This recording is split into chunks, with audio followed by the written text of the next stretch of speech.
Arratzaldeo. Kaixo Leire, zemoz, aspaldiko. Zemoz haudete, ondo? Bueno, zein inberdeu lehenengo, aurreko topaketa, gogoratu baino, zein berdeu ere bai? Aitaren. Aitaren ingo dugu. Gogoratzen zaten nola egiten dan? A ber, eskubiko esku hartu. Taitaren. Aitaren, semearen, Espiritu Santoaren, izenean, amen. Gine etxian, Bai. Bueno, lehengo astian ze ikusi genuen. Zeini buruz hitz egin genuen, Pedrori buruz, ezta? Eta ze kontatu zigun Pedro. Bueno, Jesus berpiztu zenean, Espiritu Santua bidali zuela, bai? Pedro apostoluak eta danoi laguntzeko, bai? Eta zesan genuen, Espiritu Santua dela, argila bezala, o airia bezala, gure barruan dago, guri laguntzeko. Bai? Eta zin berde horrekin, adibidez, bueno, inleikeu, inberdeuna da, berri hona zabaldu, tartarako dakau, Espiritu Santua, bai? Berai laguntza eskatu dezakegu. Bai, kemena edo indarra ematen duguna, ez? Hori da, bai. Eta Pedro gintzuen, apostoluei eta bere lagunei hitzaldia eman, ez? Kontatu zien, Jesusek egin zuena, baina zuek zer pentsatzen duzue, nola reakzionatuko dute entzun dutenek Pedro? Bestertu egingo dute segurazki, bai? Edo kaso egin. Edo kaso egin, claro, porque Jesusek ez digu ezer eskatzen. Jesusek egiten ditu gauza honak, eta guri eskatzen digu gauza honak egitea, baina fede aukitzea edo ez, bakoitzan gauza da. Ez da? Orduan gogoratu, Jesusek guri maitatzen digu, bai? Jesusen maitasuna ez da inoiz bukatzen, bai? Eta nahi du, gure ondoan egun beti, bai? Gu ere bai, berri ona hori zabaltzeko. Bueno, orain, gaurko klasea hasteko Biblia irakurri behar dugu, baina hortarako zin behar dugu. Prestatu. Hala ba. Prestatu eskuak, prestatu bihotza, jaunaren hitza entzun dezadan. Prestatu eskuak, prestatu bihotza, jaunaren hitza entzun dezadan.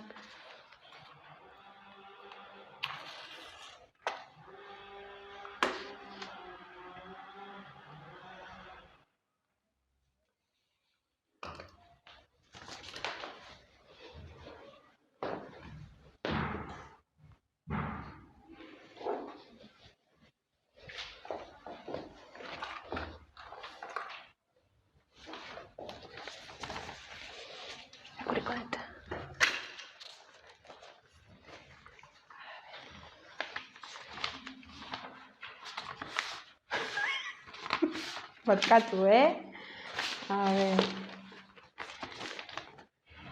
Hitz hauek bihotzean zirrara egiten zien, eta Pedrori eta gainerako apostoloei galdetu zieten. Zer egin behar dugu, anaiok? Entzun ondo, ez esan du. Anaiok hitza esan du. Eta hori esan nahi du. Apostoluek, Jesusekin eta bere lagunekin, familia sentitzen direla. Bai? Bai?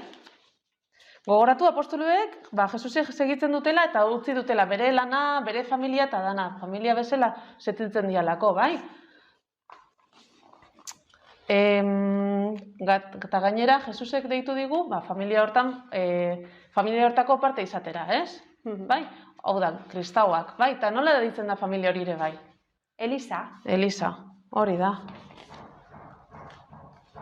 Eta apostoluek zergatik esango diote, zergatik galdetuko diote. Zer egin behar dugu, Pedro, familia horren parte izateko? Aber, esaten digun Bibliak. Pedrok erantzun zien. Bihotz berri. Bihotz berri zaitezte eta bataiatu guztiok. Jesus Mesiasen izenean bekatuak barka dakizkizuen. Eta Espiritu Santua hartuko duzue doain. Hori da. Orduan, ze esan du Pedrok? Egin behar deula. Bihurtu, edo erderaz da, konbertitu, bai? Eta zer da konbertitzea? Bada, konbertitzea da Jesusi jarraitzea, bai? Eta hortarako zein leikeu. Zein behar deu, Elisara jun, Biblia irakurri edo Biblian esaten dana entzun, ikasi, bai? Eta gero, beste gauza bat eskatzen die, bai, bataiatua izatea. Zuerek ere bai, denak bataiatuta zaudete, bai. Eta zer da bataiatua izatea? Ba, Espiritu Santua jasotzia, bai. Eta hori ematen digu, ba, gure pekatutik libre egotea, bai. Eta Espiritu Santua ba, beti gurekin egotea, bai. Eta hau, ba, bitu. Hemen dakazue ura, bitu. Bataioan badakizue nola paisak, botatzen dizue kopetian o buruan ura, bai, bataiatzeko. Galdetu etxian, aber argazkia dauden ikusteko, eta bai, gogoratzeko etxian. Bueno, bataioan orduan Espiritu Santua jaso dugu. Eta hau, ba, 3 opari ematen dizkigu, bai. Lehenengoa da fedea. Eta fedea zer da? Ba, fedeak ematen digu jainkoarekin ekoteko aukera, ez? Bai. Gogoratzen zeate Abrahamen historioa? Esan ziola Jesusek dena utzita berekin joateko? Ba, hori izan zen fedea. Dena utzi eta bere atzetik jutea. Hori da. Beste pare bat ematen diguna da itxaropena. Zer da itxaropena? Ba, itxaropenak ematen digu aukera jainkoarengana joateko. Baita ere. Esperantza, ez? Hori da. Adibidez, leprosoaren historioan, parabolan, esperantza zeukan Jesusengan, bazekien... Fedea zekan Jesusengan, bai, hori da. Bai, klaro. Eta amaren historioaren baita. Eta 3. oparia da karitatea. Eta zer da karitatea? Karitatea da, ba, jainkoak nola ematen digun bere maitasuna, bere maitasun guztia gu bera bezala bestei maitatzeko. Adibidez, gogoratzate emakume alargunak nola bota zitun 2 txanpon eta han zeuden aberatsak bota zuten dirupilua eta Jesusek esan zien, beak alargunak gehiago eman du. Eta nola gehiago eman dula? Bai, ze zeukan guztia eman du, eta zuek asko dakazute eta gutxi pixkat eman dezue. Orduan hori da, adibideak adidadiana. Bueno. Eta gaur guain ingo dugu otoitza, bai? Denon artean irakurriko dugu. Hori da. Eskerrik asko, Jesus, bataioko opari honengaitik. Nigan jarri duzun bizitzagaitik, zure graziagaitik. Ezagutzen eta maitatzen uzten didaten fedearen, itxaropenaren eta karitatearen alde. Zure bizitza az dadila nigan.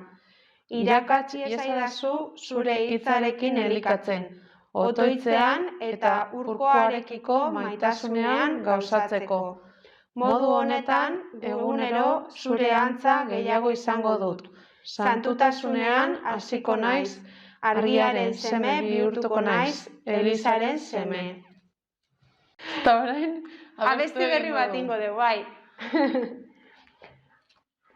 Kristorekin gu fede bera, bataio bera, bera jainkoa, jaunen jauna guztien aita. Kaixo, eta gaurko eskulana da gurasoekin lanketa pixka bat egiteko behitu. Leheno esan dugu Leirek bataioa egin genuela danok, ez? Dano bataia eta gaude, ba orduan. Hemen dakau fitxa bat eta bete inbar dugu gurasoen laguntzakin. Esango diogu, haber, ze egunetan bataiatu ginen, bataiatu ninduen apaizan, nun bataiatu ginen, eta azkenik gurasoekin eta bilatu argazkitxo bat zuen bataiatakoa, eta hemen behian itxatxi, bale? Bai, gero argazkiakin eta taldean bidalu, bale? Venga, ondo pasazte burua!